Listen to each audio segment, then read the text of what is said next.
अभिमान की ताकत फरिश्तों को भी शैतान बना देती है, लेकिन नम्रता की ताकत मनुष्य को भी फरिश्ता बना देती है।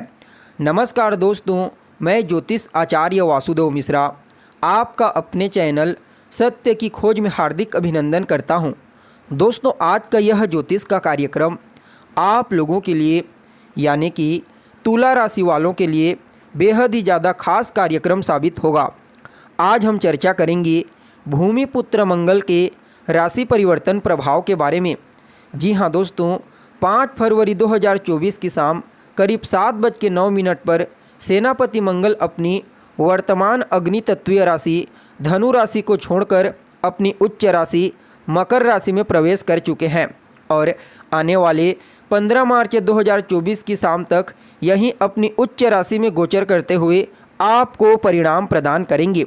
देखिए, कोई भी ग्रह जब अपनी मूल त्रिकोण राशि या फिर अपनी उच्च राशि में होता है तो वह बेहद ही ज़्यादा शक्तिशाली और प्रभावशाली होकर परिणाम प्रदान करने लगता है। ठीक ऐसा यहाँ पर सेनापति मंगल के साथ देखने को मिलेगा, जो पूरे 24 महीनों के पश्चात अपनी उच्च राशि मकर राशि में गोचर करते हुए आपको परिणाम प्रदान करेंगे। जी हाँ, मकर राशि सेनापति मंगल की उच्च राशि होती है। फलतः मंगल यहाँ पर विशेष प्रभावी हो जाते हैं और ऊपर से सूर्य, बुध और शुक्र के साथ युति बनाएंगे। साथ ही साथ भाग्य और धन के कारक देवगुरु बृहस्पति के साथ चौथे 10वें यानी कि केंद्र का कॉम्बिनेशन बनाएंगे। फलतः यहाँ पर मंगल अपनी उच्च राशि में गोचर करते हुए आपको अद्भुत परिणाम प्रदान करेंगे।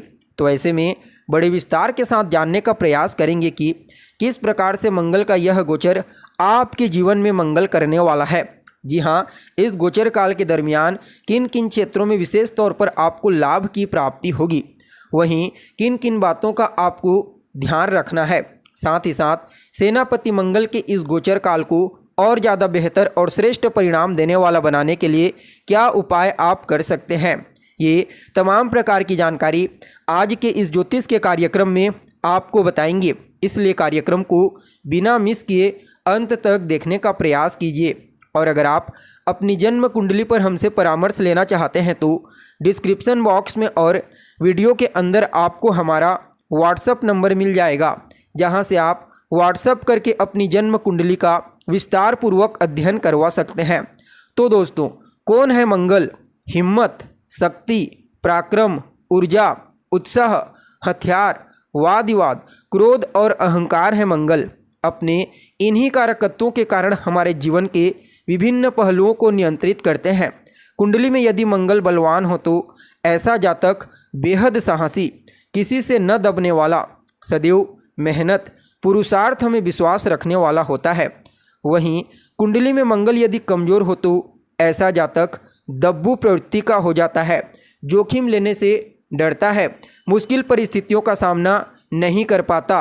वैसे देखा जाए तो मंगल का यह जो गोचर है ज़्यादा दिनों के लिए नहीं है, लगभग 45 दिनों तक अपनी उच्च राशि में गोचर करेंगे।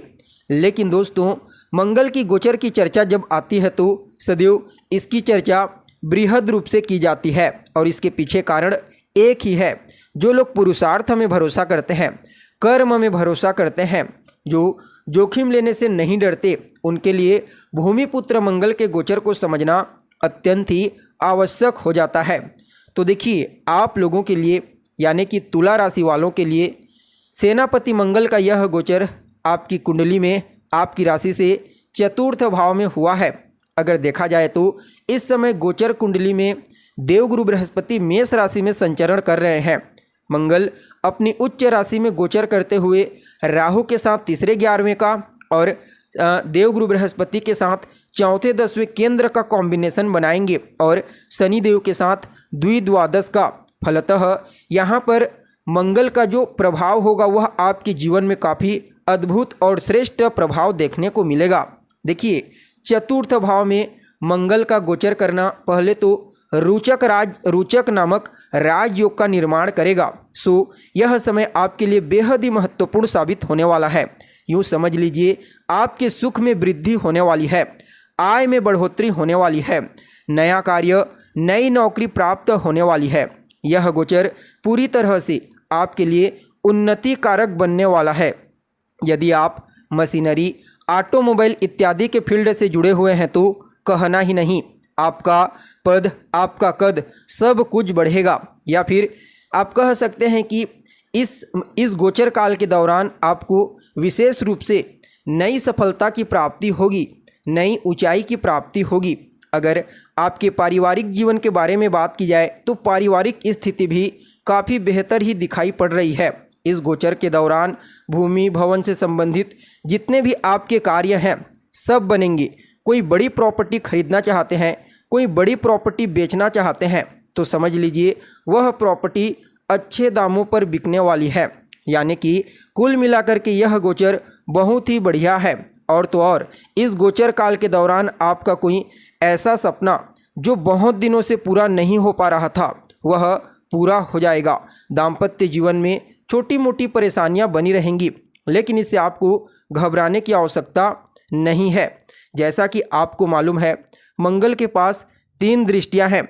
चतुर्थ भाव में गोचर करते हुए मंगल सप्तम भाव को, दसम भाव को और एकादश भाव को दृष्टिगोचर करेंगे।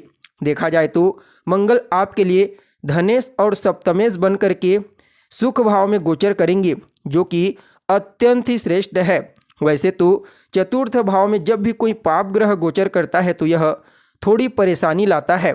और यहाँ पर यह बात भी आपको भली भांति मालूम होना चाहिए कि चतुर्थ भाव में मंगल दिग्बल विहीन होते हैं। साथ ही साथ काल पुरुष की कुंडली के हिसाब से देखी जाए तो मंगल यहाँ पर नीच राशि के होते हैं, लेकिन देवगुरु बृहस्पति के साथ चौथे 10वें का कॉम्बिनेशन, राहु के साथ तीसरे 11वें का कॉम्बिनेशन बना करके आपको काफ़ी हद तक राहत प्रदान करेंगे। देखिए, वर्तमान समय में आप लोगों के लिए, तुला राशि वालों के लिए शनिदेव की जो स्थिति है वह आपकी राशि से पंचम में है। कहीं ना कहीं पंचम भावगत शनिदेव आपको मानसिक रूप से परेशान किए हुए हैं, परंतु मंगल का यह गोचर आपके लिए सहयोगी साबित होगा। हालांकि यहाँ पर ध्यान रखने की बात यह है कि शनि की तीसरी दृष्टि के कारण जो समस्या उत्पन्न हो रही थी वह समस्या इस समय दूर हो जाएगी।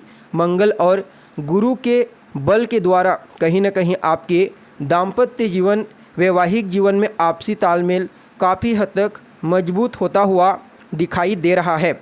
वहीं दसम भाव पर जब मंगल की दृष्टि पड़ेगी तो यह कार्य क्षेत्र में सफलता के दृष्टिकोण से बहुत ही बढ़िया कहा जा सकता है। और सबसे बड़ी बात, आय, जी हाँ, आय में ज़बरदस्त वृद्धि होगी, क्योंकि देवगुरु बृहस्पति की भी 5वीं दृष्टि यहाँ पर लाभ भाव पर होगी और मंगल की दृष्टि के साथ सम्मिलित दृष्टि डालेंगे। फलतः दोनों की दृष्टि इस समय आपके लिए विशेष रूप से लाभ के नए अवसर उत्पन्न करेंगे। यानी कि कहा जाए तो आप सभी तुला राशि वालों के लिए मंगल का यह गोचर अत्यंत ही श्रेष्ठ साबित होगा। अब सवाल यह उठता है कि लाभ, ऐसे तो नहीं हो सकता कुछ नए कार्य होंगे, आपका कोई नया व्यापार होगा, शुरू करना चाहते हैं तो कर सकते हैं। कार्य क्षेत्र में भी यह गोचर हर प्रकार से आपके लिए सफलता प्रदान करने वाला साबित होगा। यानी कि कुल मिलाकर के देखा जाए तो तुला राशि के जातक निसंदेह इस गोचर काल के दौरान विशेष लाभ प्राप्त करेंगे। अब बात आती है विद्यार्थियों की, तो बहुत बढ़िया, नौकरी पेशा लोगों के लिए भी बहुत बढ़िया। भूमि भवन वाहन हर तरह का सुख आपको मिलने वाला है, कहीं कोई चिंता करने की आवश्यकता नहीं है। परंतु इतना जरूर ध्यान रखिए, कार्य क्षेत्र में हो तो बॉस और घर में हो तो पिता का सम्मान कीजिए, हनुमान जी की आराधना कीजिए, हनुमान जी के मंदिर में जाकर के उनका दर्शन कीजिए, हनुमान चालीसा का पाठ कीजिए। आपके लिए यह गोचर हर प्रकार से श्रेष्ठ साबित होगा। तो दोस्तों, कैसी लगी आपको जानकारी, कमेंट करके बताइए।